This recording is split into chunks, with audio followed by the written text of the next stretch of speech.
Dr. Hill, during your deposition, I asked you, was Christopher Steele's dossier a rabbit hole? Do you remember the answer you gave to that Yes, question? I thought it was a rabbit hole. Yeah, and you also said a couple pages later in the deposition, or in the transcript that I have here of your deposition, that you thought he got played. Is that fair? That is fair, yes. I was struck by a number of things you said in your statement, a number of things I thought were right on the target, and one was on page 7.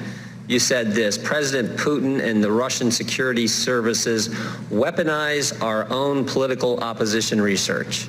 And that is exactly what happened in 2016. Exactly what happened. You called it, you knew it, you saw it. The DNC hired Perkins Coie, who hired Fusion GPS, who hired Christopher Steele, who talked to Russians, who gave him a bunch of dirt, bunch of National Enquirer garbage that he compiled in a dossier, and our FBI used it. They used it as part of their investigation that they opened in July of 2016, where they spied on 2 American citizens associated with the presidential campaign.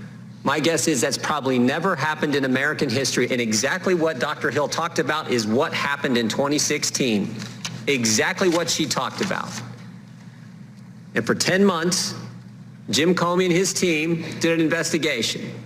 And after 10 months, they had nothing, because we deposed Mr. Comey, and he told us after 10 months we didn't have a thing. But that didn't matter. That didn't matter. We got the Mueller investigation. $32 million, 19 lawyers, 40 FBI agents, 500 search warrants, 2,800 subpoenas, and they came back this spring, and what'd they tell us? No collusion, no conspiracy, no coordination. But the guys on the other side don't care. They don't care. They're doing what Dr. Hill said, a number of important things in her opening statement. They're doing exactly what Dr. Hill talked about. The impact of a successful 2016 Russian campaign remains evident today. Our nation is being torn apart. Torn apart. I've never seen it this divided, and it is not healthy. It is not healthy for our culture, our country, not healthy for our nation, but that's what these guys are doing. No conspiracy, no coordination, no collusion, but they don't care.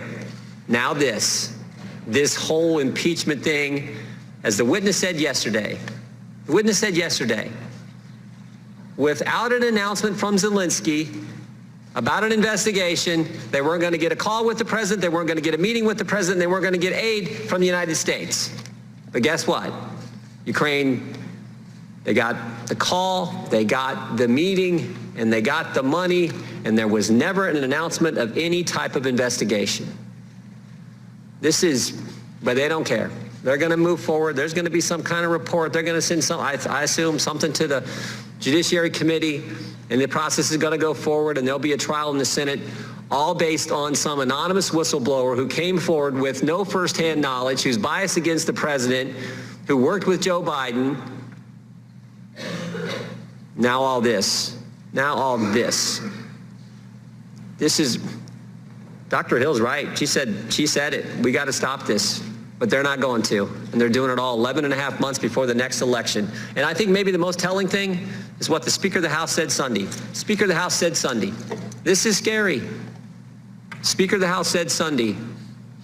National Sunday morning TV show. She said the president is an imposter. The guy that 63 million people voted for, who won an electoral college landslide, the Speaker of the House of Representatives called the President of the United States an imposter. Sad. It is sad what the country's going through. I wish it would stop, but unfortunately I don't think it is. Mr. Chairman, I yield back.